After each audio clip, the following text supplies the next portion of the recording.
સવારના 5 વાગ્યા હતા. શહેરના સૌથી સફળ બિઝનેસમેન કમલેશ શર્મા, જેઓ કરોડોની મિલકતના માલિક હતા, આજે પલંગ પર એક નિર્જીવ લાશની જેમ પડ્યા હતા. કેન્સરના છેલ્લા સ્ટેજ તેમને એક ઇન્સાનમાંથી હાડપિંજરમાં બદલી નાખ્યા હતા. તેમની ત્વચા પીળી પડી ગઈ હતી, આંખો ઊંડી ઉતરી ગઈ હતી અને દરેક શ્વાસ એવો લાગતો હતો જાણે તે છેલ્લો શ્વાસ હોય. તેમની પત્ની મીરા છેલ્લા 2 દિવસથી ઊંઘી નહોતી. તેની આંખો નીચે કાળા કુંડાળા પડી ગયા હતા, વાળ વિખરાયેલા હતા, પણ તેનો હાથ તેના પતિના હાથ પર હતો. ડોક્ટરોએ સ્પષ્ટ કહી દીધું હતું કે આજની રાત પસાર કરવી મુશ્કેલ છે. આ સમાચારથી આખા ઘરમાં શોક વ્યાપી ગયો હતો. બપોર સુધીમાં પરિવારના તમામ સભ્યો એકઠા થઈ ગયા. કમલેશના મોટા ભાઈ વિક્રમ અને તેમના પત્ની મીના, સંબંધીઓ અને નજીકના મિત્રો બધા કમલેશને છેલ્લીવાર જોવા આવ્યા હતા. આર્યન અને આરાધ્યા તેમના પિતા પાસે બેઠા હતા. તેની આંખોમાંથી સતત આંસુ વહી રહ્યા હતા. સાંજના 6 વાગ્યે કમલેશે અચાનક પોતાની આંખો ખોલી. તેમની આંખોમાં એક વિચિત્ર બેચેની હતી, જાણે કોઈ બોજ તેમના છાતી પર મુકાયો હોય. તેમણે રૂમમાં હાજર તમામ લોકોને જોયા, પછી કંઈક કહેવાનો પ્રયત્ન કર્યો, પણ અવાજ નીકળ્યો નહીં. મીરા તરત જ તેમની પાસે નમી અને બોલી, "શું જોઈએ છે? પાણી, દવા?"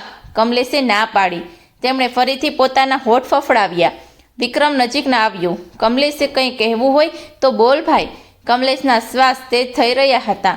આખરે ખૂબ જ મુશ્કેલીથી તૂટેલા અવાજમાં કમલેશે કહ્યું, "મારી એક છેલ્લી ઈચ્છા છે." મીરાએ તરત જ તેમનો હાથ વધુ મજબૂતથી પકડ્યો. "બોલો ને, તમારે જે જોઈએ તે અમે તમારી ઈચ્છા પૂરી કરીશું." કમલેશે પોતાને ઊંડી ઉતરેલી આંખોથી મીરાને જોઈ. પછી તેમણે જ કહ્યું. તે સાંભળીને રૂમમાં હાજર દરેક વ્યક્તિના રૂંવાડા ઊભા થઈ ગયા. "મારી પહેલી પત્ની કવિતાને બોલાવો. મારી છેલ્લી ઈચ્છા હું તેને જ જણાવીશ." આ શબ્દો સાંભળતા જ મીરાનો ચહેરો સાવ સફેદ પડી ગયો. તેના હાથ કમલેશના હાથમાંથી છૂટી ગયા. તે ઝટકા સાથે પાછળ હટી ગઈ. તેના મોઢામાંથી કોઈ શબ્દ નીકળ્યો નહીં, બસ તેની આંખોમાંથી આંસુ વહેવા લાગ્યા. આર્યન અને આરાધ્યાએ એકબીજા સામે આશ્ચર્યથી જોયું. તેઓ સમજી શકતા નહોતા કે તેમણે શું સાંભળ્યું. આ શબ્દો નહોતા, પણ મીરાના હૃદયમાં ભોંકાયેલો ખંજર હતો. કવિતા એક એવું નામ હતું જે આ ઘરમાં 20 વર્ષથી દફન હતું.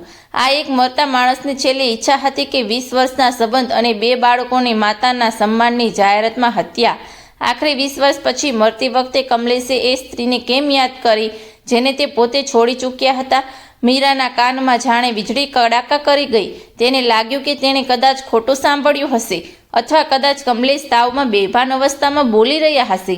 પણ જ્યારે તેણે તેના પતિની આંખોમાં જોયું તો ત્યાં કોઈ ભ્રમ ન હતો.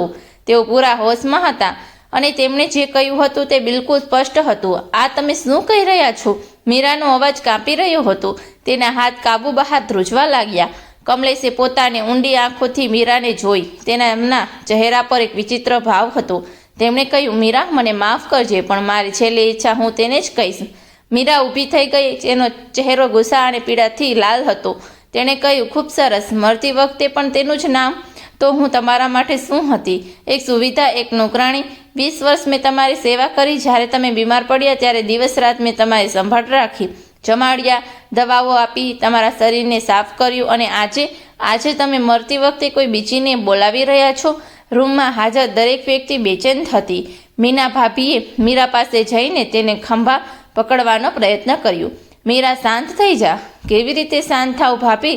મીરાએ મીના તરફ જોયું. તેની આંખોમાં આંસુ હતા અને ચહેરા પર ગુસ્સો. "જો તમે મારી જગ્યાએ હોત તો શું તમે શાંત રહી શક્યા હોત? શું નથી કર્યું મેં આ માણસ માટે? અને આજે આ મને કહી રહ્યા છે કે તેમને તેમની પહેલી પત્નીની જરૂર છે?" આરાધ્યા રડતા રડતા બોલી, "મમ્મી, પ્લીઝ, પપ્પા બીમાર છે. તેમને ખબર નથી." "ના," મીરાએ તેની દીકરીને રોકતા કહ્યું.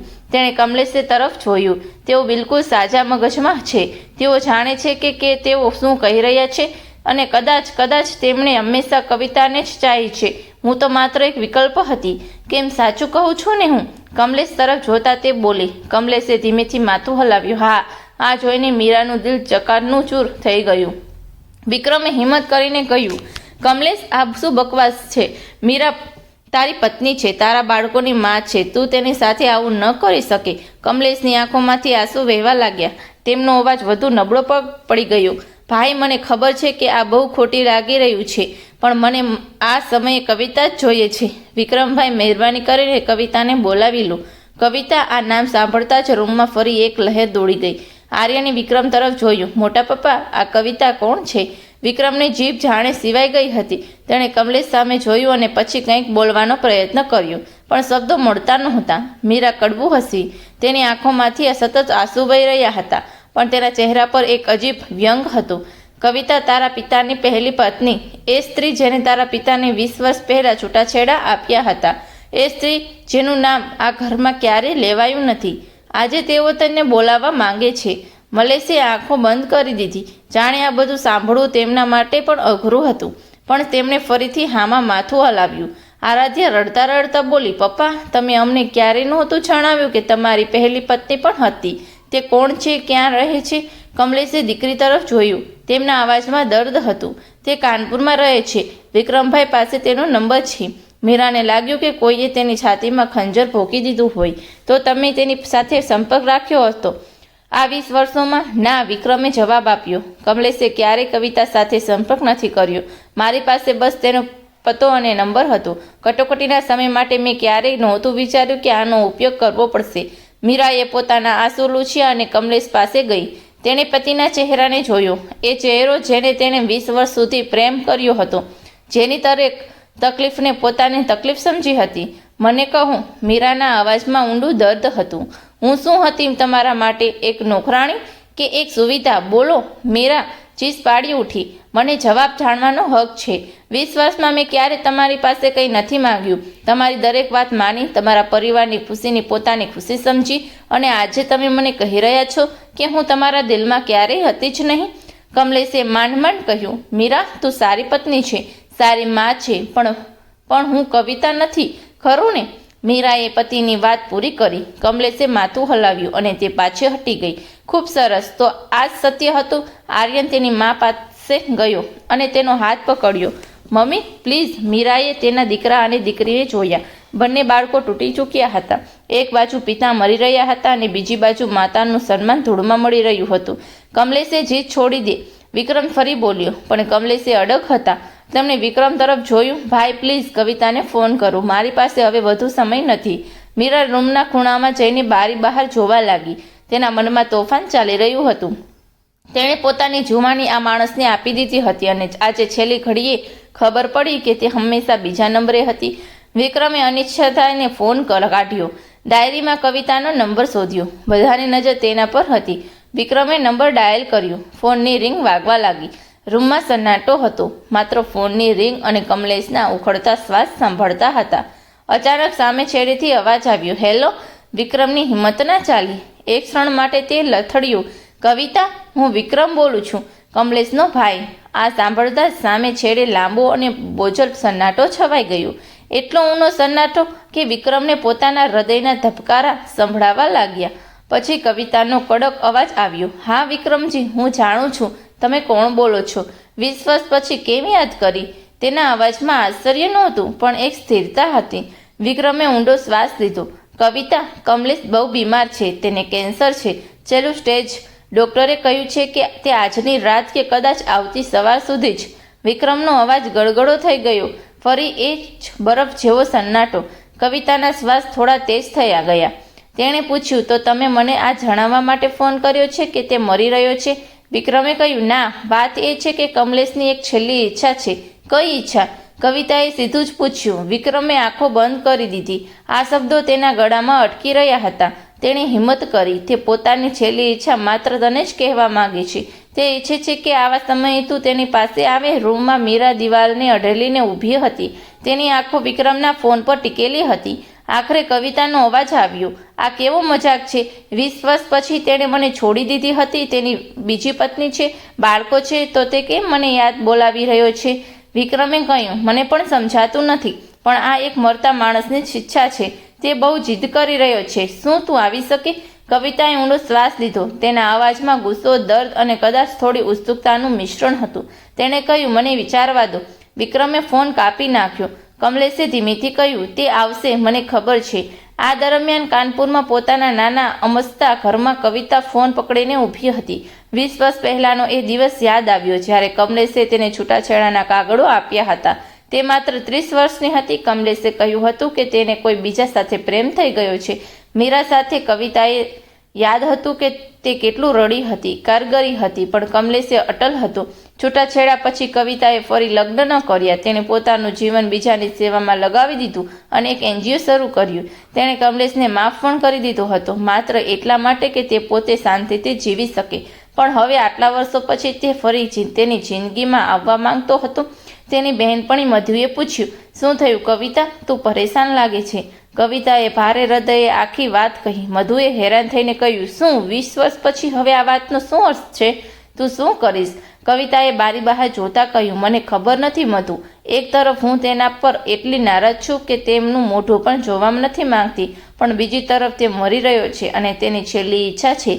મધુએ કવિતાનો હાથ પકડ્યો. જો આ તારો નિર્ણય છે, પણ જો તું જઈશ તો શું તું તારી જાતને સંભાળી શકીશ? તેની બીજી પત્ની ત્યાં હશે, બાળકો હશે. આ બધું જોવા તારા માટે મુશ્કેલ હશે. કવિતાએ કહ્યું, હું જાણું છું, પણ મધુ, મને હજી એ નથી સમજાતું કે કમલેશે આવું કેમ કરી રહ્યો છે. 20 વર્ષ પછી મરતી વખતે તે મને કેમ બોલાવી રહ્યો છે? કદાચ એવી કોઈ વાત છે જે આપણે નથી જાણતા. તેણે ફરીથી પોતાનો ફોન ઉઠાવ્યો અને વિક્રમને કોલ કર્યો. વિક્રમે તરત જ ફોન ઉપાડ્યો. હા કવિતા, કવિતાએ કહ્યું. વિક્રમજી, હું આવી રહી છું, પણ મારે કમલેશ સાથે વાત કરવી છે, અત્યારે જ ફોન પર. વિક્રમે કહ્યું, ભલે, 1 મિનિટ. તેણે ફોન કમલેશના કાન પાસે રાખ્યો. કમલેશનો અવાજ ખૂબ જ નબળો હતો. કવિતા, કવિતાએ કહ્યું, હા હું છું. કમલેશે, આખરે તું શું કરવા માંગે છે? 20 વર્ષ પછી મને આ રીતે? કમલેશે કહ્યું, કવિતા, મારે તને કંઈક કહેવું છે, કંઈક બહુ જરૂરી, પણ એ હું ફોન પર નથી કહી શકતો. મહેરબાની કરીને આવી જા. કવિતાએ પૂછ્યું, આ તારી બીજી પત્ની અને બાળકોનું અપમાન છે, તને એ વાતનો અહેસાસ છે? કમલેશના અવાજમાં દર્દ હતું. મને ખબર છે અને મને તેનો પસ્તાવો છે, પણ કવિતા, પ્લીઝ મારા પર વિશ્વાસ કર. આ બહુ જરૂરી છે. જ્યારે તું આવીશ ત્યારે બધું સમજી જઈશ. કવિતાએ ઊંડો શ્વાસ લીધો અને કહ્યું, ઠીક છે, હું સવારે પહેલી ગાડીએ આવી રહી છું. પણ કમલેશ, જો આ કોઈ નાટક હશે તો હું ક્યારે માફ નહીં કરું. કમલેશે કહ્યું, આભાર કવિતા, આભાર. ફોન કટ થયા પછી રૂમમાં ફરી સન્નાટો છવાઈ ગયો. મીરાએ પૂછ્યું, તો તે આવી રહી છે? વિક્રમે કહ્યું, હા, કાલે સવારે. મીરાએ વ્યંગમાં હસીને કહ્યું, ખૂબ સરસ. તો હું મારા પતિના અંતિમ સંસ્કારમાં બીજા નંબરે છું. શું વાત છે? આર્યને કહ્યું, મમ્મી પ્લીઝ, પપ્પાની છેલ્લી ઈચ્છા છે. કમલેશની હાલત વધુ બગડતી જતી હતી. ડોક્ટરે આવીને તેમની કેટલીક દવાઓ આપી અને કહ્યું, તેમની તબિયતનો કોઈ ભરોસો નથી. જો રાતભર બચી જાય તો તે ચમત્કાર ગણાશે. આખી રાત કોઈ ઊંઘ્યું નહીં. મીરા બાળકો સાથે બીજા રૂમમાં જતી રહી. તે કમલેશ સાથે વાત કરવા માંગતી નહોતી. વિક્રમ અને મીના કમલેશ પાસે જ રહ્યા. સવારના 4 વાગ્યે કમલેશે અચાનક વિક્રમનો હાથ પકડ્યો અને કહ્યું, ભાઈ, મારા પછી મીરા અને બાળકોનો ખ્યાલ રાખજો. તેમને કોઈ વસ્તુની કમી ન પડવી જોઈએ. વિક્રમની આંખોમાં આંસુ આવી ગયા. તેણે કહ્યું, બાલિશ વાતો ન કર, તું સાજો થઈ જઈશ. કમલેશે હસવાનો પ્રયત્ન કર્યો. આપણે બંને જાણીએ છીએ કે આ જૂઠ છે, પણ ભાઈ, મને વચન આપ. વિક્રમે કહ્યું, હું વચન આપું છું, પણ કમલેશે, મને જણાવ, આ બધું શું છે? તું કવિતાને કેમ બોલાવી રહ્યો છે? કમલેશે કહ્યું, ધીરજ રાખો ભાઈ, કાલે બધું ખબર પડી જશે. પણ મને વિશ્વાસ છે કે જ્યારે કવિતા આવશે ત્યારે મીરા અને બાળકો સમજી જશે. સવારના 9 વાગ્યે એક જૂની ટેક્સી કમલેશના આલિશાન બંગલા સામે આવીને ઊભી રહી. ટેક્સીનો દરવાજો ખુલ્યો અને એક સ્ત્રી બહાર નીકળી. તે કવિતા હતી. તેણે એક સાદી સફેદ કોટન સાડી પહેરી હતી. ચહેરા પર કોઈ મેકઅપ નહીં, ગળામાં કોઈ ઘરેણું નહીં. તેના ચહેરા પર ઉંમરની કરચલીઓ સાફ દેખાતી હતી, પણ તેની આંખોમાં એક અજીબ શાંતિ હતી, એક સ્થિરતા હતી, જાણે તેણે જિંદગીના દરેક તોફાનને સહન કરતા શીખી લીધું હોય. તેણે એક નજર બંગલાની મોટી મોટી દિવાલો પર નાખી. આ એ જ બંગલો હતો જ્યાં તેણે પોતાના લગ્નના 10 વર્ષ ગુજાર્યા હતા. આ ઘરનો ખૂણે ખૂણો તેની યાદો સાથે જોડાયેલો હતો. અહીં જ તેણે હસતા શીખવ્યું હતું, સપના જોયા હતા અને અહીં જ તેનું દિલ તોડવામાં આવ્યું હતું. આજે 20 વર્ષ પછી આ બંગલો તેના માટે એક અજાણી જગ્યા હતી. તેના હાથ ધ્રુજતા હતા, પણ તેને પોતાની જાતને સંભાળી. તે અહીં નબળી પડવા નહોતી આવી. એ અહીં જવાબ લેવા આવી હતી. તેણે દરવાજા પરની બેલ વગાડી. થોડી ક્ષણો પછી દરવાજો ખુલ્યો. સામે વિક્રમ ઊભો હતો. તેની આંખો સૂજી ગઈ હતી, ચહેરો ઉતરેલો હતો. તેણે કવિતાને જોઈ અને એક ક્ષણ માટે ઓળખી શક્યો નહીં. આ એક કવિતા નહોતી જેને તે જાણતો હતો. એ હસમુખી ચુલબુલી કવિતા આ એક શાંત ગંભીર સ્ત્રી હતી જેને સમય બદલી નાખી હતી. કવિતા, તું આવી ગઈ? વિક્રમના અવાજમાં એક અજીબ રાહત હતી. આવ અંદર, આવ. કવિતાએ અંદર ડગલું મૂક્યું. ઘરની અંદર બધું જ બદલાઈ ગયું હતું. નવું ફર્નિચર, દિવાલો પર નવા રંગ, નવી સજાવટ, કશું જ તેવું નહોતું જેવું તેને યાદ હતું. દરેક વસ્તુ ચીસો પાડીને કહી રહી હતી કે આ હવે તેનું ઘર નથી. ત્યારે જ તેની નજર હોલમાં દિવાલ પર લાગેલી એક મોટી તસવીર પર પડી. કમલેશ, મીરા, આર્યન અને આરાધ્યા, એક સુખી પરિવારની તસવીર. કવિતા એક ક્ષણ માટે ત્યાં જ થંભી ગઈ. આ તેની જગ્યા હતી જે કોઈ બીજાએ લઈ લીધી હતી. તેના હૃદયમાં એક ઊંડું દર્દ ઉઠ્યું, પણ તેણે તે જાહેર થવા દીધું નહીં. વિક્રમ તેને કમલેશના રૂમ તરફ લઈ ગયો. રૂમના દરવાજે મીરા ઊભી હતી. જેવી બંને સ્ત્રીઓ સામસામે આવી, હવામાં એક અજીબ તણાવ ફેલાઈ ગયું. મીરાએ કવિતાને ઉપરથી નીચે સુધી જોઈ. તેની આંખોમાં નફરત હતી, ઈર્ષ્યા હતી અને એક સ્ત્રીનું દર્દ હતું જે પોતાનું બધું હારી ચૂકી હતી. તો તું છે કવિતા? મીરાના અવાજમાં ઝેર ભળેલું હતું. કમલેશની પહેલી પત્ની અને અસલી પ્રેમ. કવિતાએ શાંતિથી મીરા તરફ જોયું. તેની આંખોમાં ન તો કોઈ અભિમાન હતું કે ન તો કોઈ જીતનો અહેસાસ. તેણે કહ્યું, હું સમજી શકું છું કે તને કેવું લાગી રહ્યું છે. મીરા, વિશ્વાસ કર, હું અહીં મારી મરજીથી નથી આવી, છતાં તું આવી છે ને? મીરાએ ટોણો માર્યો. કદાચ તને પણ આ તમાશો જોવામાં મજા આવી રહી છે, એ જોવામાં કે મારું અપમાન કેવી રીતે થઈ રહ્યું છે. કવિતાએ ઊંડો શ્વાસ લીધો. હું કોઈનું અપમાન જોવા કે કરવા નથી આવી. કમલેશે મને બોલાવી છે અને મને લાગે છે કે તેની પાસે કોઈ બહુ મોટું કારણ હશે. નહીંતર કોઈ માણસ મળતી વખતે પોતાની 20 વર્ષ જૂની ભૂલને નથી દોહરાવતો. આ સાંભળીને મીરા ચૂપ થઈ ગઈ. કવિતાની વાતોમાં એક વજન હતું, એક તર્ક હતો જેને તે નજરઅંદાજ કરી શકતી નહોતી. વિક્રમે વચ્ચે કહ્યું, બસ કરો મીરા. કવિતા, કમલેશ તારી રાહ જોઈ રહ્યો છે. તે આખી રાત બહુ બેચેન હતો, વારંવાર તારું નામ લઈ રહ્યો હતો. વિક્રમની આ વાત સાંભળીને મીરાના હૃદયમાં વધુ એક ઘા વાગ્યું. કવિતાએ કમલેશના રૂમમાં ડગલું મૂક્યું. અંદરનું દ્રશ્ય કંપાવી દે તેવું હતું. પલંગ પર કમલેશ એક જીવતી લાશની જેમ પડ્યો હતો. તેના શ્વાસ ખૂબ ધીમા ચાલી રહ્યા હતા. રૂમમાં દવાઓની તીવ્ર ગંધ ફેલાયેલી હતી. કવિતાએ તેને જોયો અને એક ક્ષણ માટે અટકી ગઈ. આ એ જ કમલેશ હતો જેને તેણે ક્યારેય બેહદ પ્રેમ કર્યો હતો. બીમારીએ તેને એટલો બદલી નાખ્યો હતો કે ઓળખવો પણ મુશ્કેલ હતો. કદાચ કવિતાનો આહાટ સાંભળીને કમલેશે ધીમે ધીમે પોતાની આંખો ખોલી. જેવું તેણે કવિતાને જોઈ, તેની ઊંડી ઉતરેલી આંખોમાં એક ચમક આવી ગઈ. એક રાહતનો ભાવ હતો, જાણે કોઈ મુસાફર પોતાની મંજિલ પર પહોંચી ગયો હોય. તેણે ખૂબ નબળા અવાજમાં કહ્યું, કવિતા, તું આવી ગઈ? કવિતા પલંગ પાસે ગઈ અને એક સ્ટૂલ પર બેસી ગઈ. તેણે પોતાનું પર્સ નીચે મૂક્યું અને કમલેશ તરફ જોયું. તેની આંખોમાં ન તો આંસુ હતા કે ન તો ગુસ્સો, બસ એક સવાલ હતો. હા, હું આવી ગઈ છું, તેણે શાંત અવાજમાં કહ્યું. હવે જણાવ, મને અહીં કેમ બોલાવી છે? મારી પાસે વધુ સમય નથી, મને જવાબ જોઈએ છે. કમલેશે એક લાંબો શ્વાસ લેવાનો પ્રયત્ન કર્યો. તેણે રૂમમાં હાજર તમામ લોકોને જોયા. વિક્રમ, મીના, મીરા અને દરવાજે ઊભેલા આર્યન અને આરાધ્યા. તેને ધ્રુજતા અવાજે કહ્યું, હું ઈચ્છું છું કે બધા અહીં જ રહે. મીરા, આર્યન, આરાધ્યા, તમે બધા સાંભળો. મીરા, જે અત્યાર સુધી દરવાજા પાસે ઊભી હતી, તે ધીમે ધીમે અંદર આવી. કમલેશે બોલવાનું શરૂ કર્યું. તેના અવાજમાં એક ઊંડો દર્દ અને પસ્તાવો હતો. 20 વર્ષ પહેલાં મેં કવિતાને છૂટાછેડા આપ્યા હતા. મેં બધાને કહ્યું હતું કે મને મીરા સાથે પ્રેમ થઈ ગયો છે. મીરાને પણ એવું જ લાગતું હતું કે હું તેને પ્રેમ કરતો હતો, તેની સાથે રહેવા માંગતો હતો. એટલે જ મારી પહેલી પત્નીનો ત્યાગ કરીને મેં મીરા સાથે લગ્ન કર્યા. પણ આ સત્ય નહોતું. રૂમમાં હાજર દરેક વ્યક્તિના શ્વાસ જાણે થંભી ગયા. કમલેશે આગળ કહ્યું, અસલી કારણ કંઈક બીજું જ હતું. એક એવો રાજ છે જે મેં આજ સુધી મારા હૃદયમાં દફનાવી રાખ્યો છે. આ સાંભળતા જ કવિતાની આંખો પહોળી થઈ ગઈ. મીરાનું હૃદય જોર જોરથી ધબકવા લાગ્યું. કમલેશે એક લાંબો ધ્રુજતો શ્વાસ લીધો, જાણે પોતાના અંદરના બધા ઝેરને બહાર કાઢવા માટે હિંમત ભેગી કરી રહ્યો હોય. તેણે પોતાની ઊંડી ઉતરેલી આંખોથી પહેલા કવિતાને જોઈ. કવિતા, તને યાદ છે આપણે કેટલા ખુશ હતા? તેનો અવાજ ઘણો ધીમો થઈ ગયો હતો. આપણા લગ્નના શરૂઆતના વર્ષો જાણે કોઈ સપનું હોય. હું તને ખૂબ પ્રેમ કરતો હતો, હદથી વધારે. આ સાંભળીને કવિતાની શાંત આંખોમાં એક ક્ષણ માટે 20 વર્ષ જૂની ચમક પાછી આવી ગઈ અને પછી ઓલવાઈ ગઈ.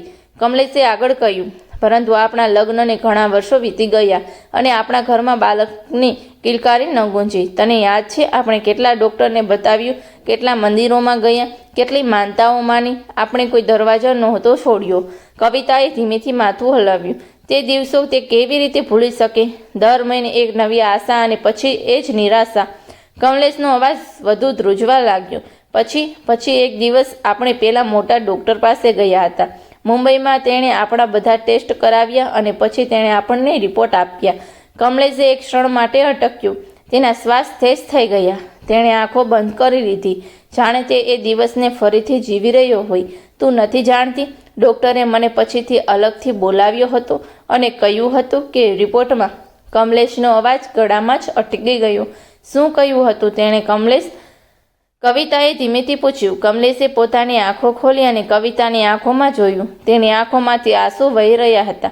ડૉક્ટરે કહ્યું હતું કે ખામી મારામાં નથી. તેણે કહ્યું હતું કે તું ક્યારે મા બની શકીશ નહીં, પણ આ વાત મેં તને ક્યારેય જણાવી નહોતી. એમ વિચારીને કે આ સાંભળ્યા પછી તું અંદરથી તૂટી જઈશ, મેં આ સત્ય તારાથી છુપાવ્યું. આ સાંભળતા જ કવિતાએ લાગ્યું કે કોઈએ તેના પગ નીચેની જમીન ખેંચી લીધી હોય. કમલેશે મીરા તરફ જોયું. તેનો ચહેરો સફેદ પડી ગયો હતો. પરંતુ આ સત્ય જાણ્યા પછી પણ હું તને છોડવા નહોતો માંગતો કવિતા. મેં મા સાથે બહુ લડાઈ કરી. મેં કહ્યું કે હું બાળક વગર રહી લઈશ, પણ હું કવિતા વગર નહીં રહી શકું. પણ મા અડી ગયા. તેમણે એક વારસ જોયો હતો, એક પૌત્ર જે આપણા કરોડોના બિઝનેસને સંભાળે, જે આપણા વંશનું નામ આગળ વધારે. તેમણે મને ભાવાત્મક રીતે બ્લેકમેલ કરવાનું શરૂ કર્યું. તેમણે કહ્યું હતું કે જો મેં વંશને આગળ ન વધાર્યો તો તેઓ મને પોતાની મિલકતમાંથી બેદખલ કરી દેશે. તેમણે ખાવા પીવાનું છોડી દીધું. રૂમમાં હાજર દરેક વ્યક્તિનો શ્વાસ અટકેલો હતો. હું નબળો પડી ગયો, કમલેશે ડસકા ભરતા કબૂલ્યું. એક તરફ મારો પ્રેમ હતો અને બીજી તરફ મારા પરિવારની અપેક્ષાઓ, મારો બિઝનેસ, મારી જવાની જીદ.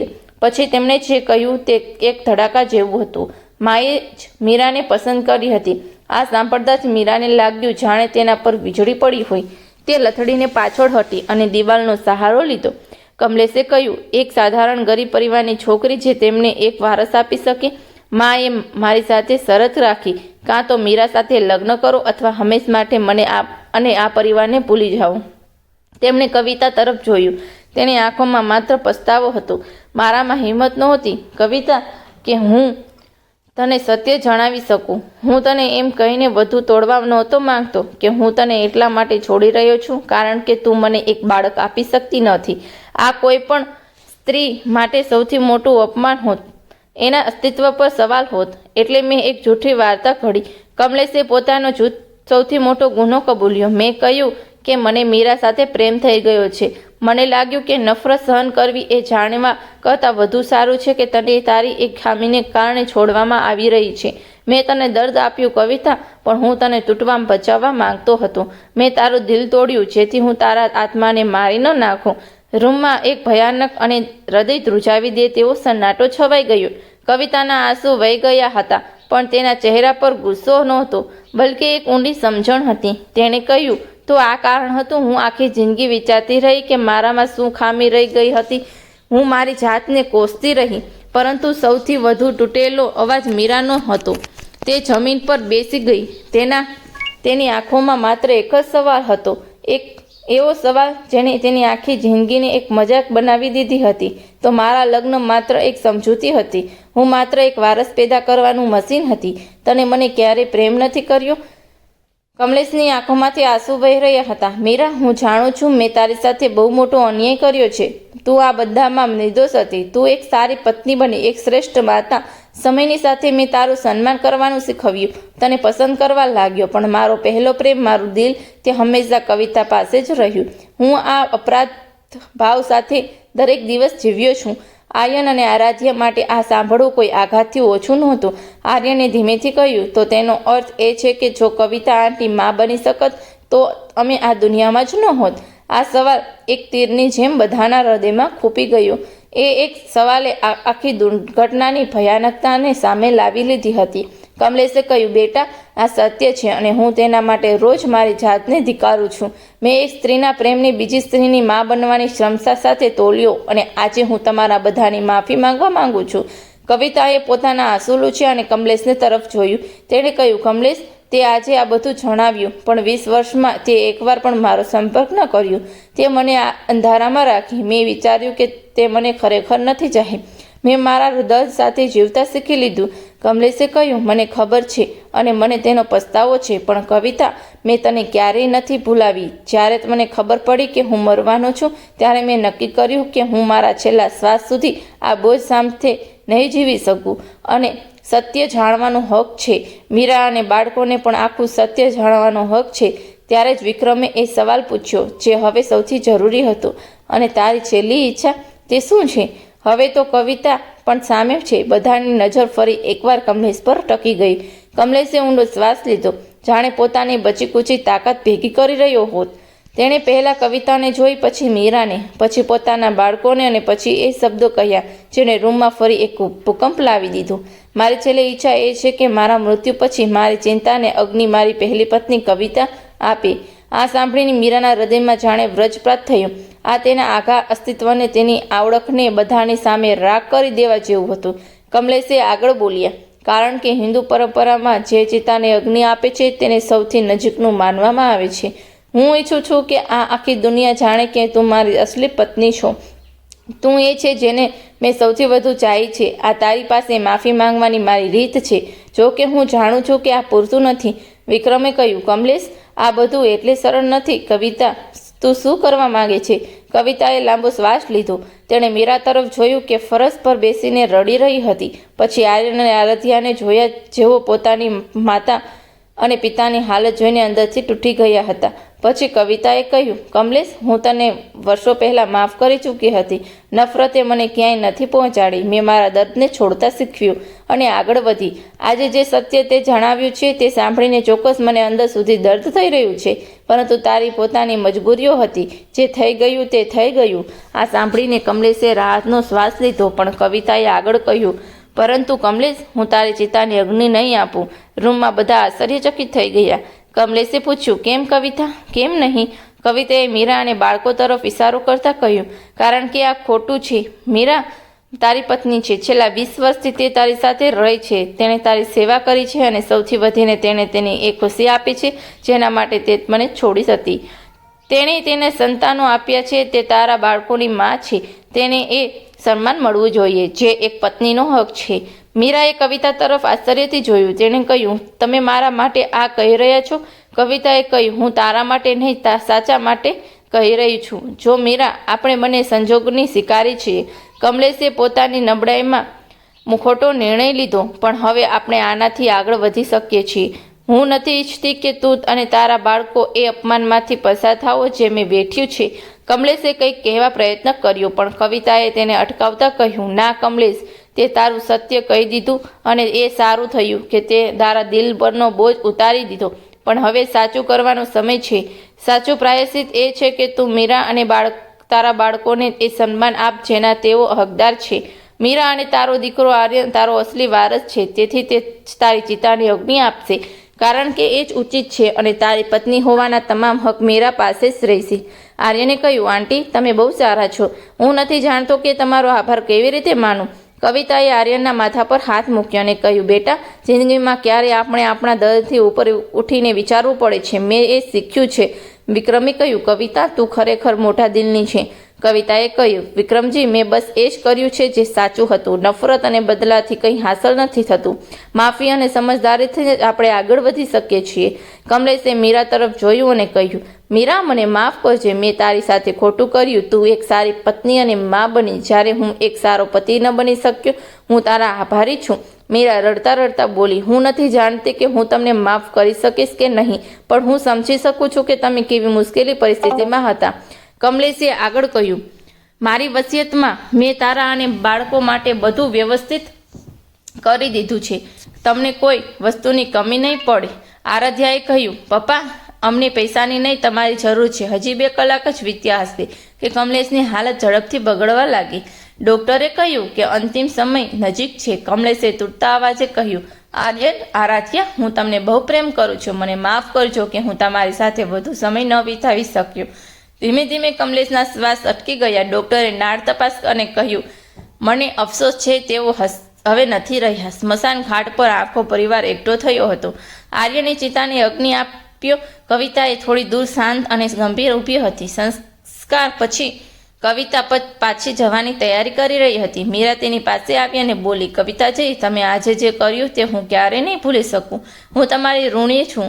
કવિતાએ મીરાનો હાથ પકડ્યો અને કહ્યું, મીરા, આપણે બંને કમલેશના નિર્ણયોની શિકારી હતી, પણ હવે આપણી પાસે આગળ વધવાની તક છે. હું ઈચ્છું છું કે તું તને તારા બાળકો ખુશ રહે. આયન અને આરાધ્યાએ કવિતાના પગ્યા લાગી આશીર્વાદ લીધા. વિક્રમે કહ્યું, કવિતા, તારા કારણે આજે કમલેશના આત્માને શાંતિ મળી ગઈ. કવિતાએ બધાની વિદાય લીધી અને ભીની આંખે પોતાના ઘર તરફ રવાના થઈ. જ્યાં સુધી કવિતાની તીક્ષ્ણ નજરથી ઓઝલ ન થઈ ત્યાં સુધી મીરા રડતા રડતા તેને જોતી રહી. તો મિત્રો, વાર્તા પસંદ આવી હોય તો અમારી ગુજરાતી સ્ટોરી ચેનલને લાઇક અને સબસ્ક્રાઈબ જરૂરથી કરી દેજો, જેથી કરીને અમારા વિડીયોની માહિતી તમને મળતી રહે. તો ફરી મળીશું એક નવી વાર્તા સાથે. ત્યાં સુધી આપ સૌને જય શ્રી કૃષ્ણ. રાધે રાધે.